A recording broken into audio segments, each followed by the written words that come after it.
Hindi nyo mahulaan ilang balikbayan boxes ang nakatenga sa mga puerto natin.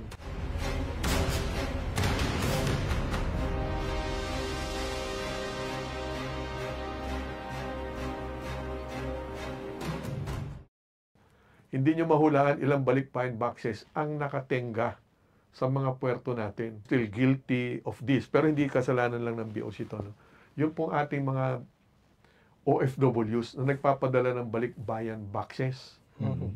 Ang minana ko pong problema, again, walang sisihan ha, para lang nagre-report tayo sa bansa. What do you think?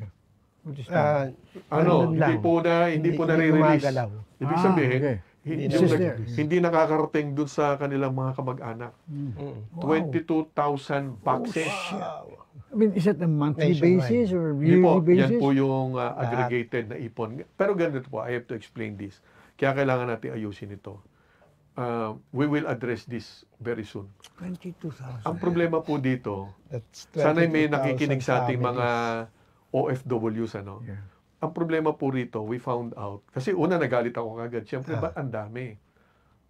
Naranasan ko po yan nung bata ako, ang nanay ko kasi nasa abroad din yan, nagpapadala yan hindi pa uso balikbayan boxes, no, malilit na box lang. Hinihintay mo yan eh. Okay.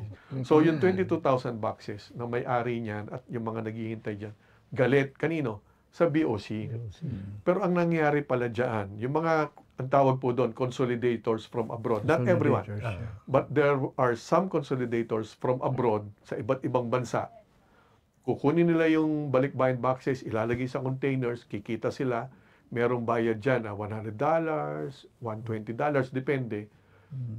Ang daming containers noon, pagdating sa Pilipinas, hindi naman babayaran nila, hindi nila binayaran yung mga dapat nilang bayaran sa private ports, yung arastre.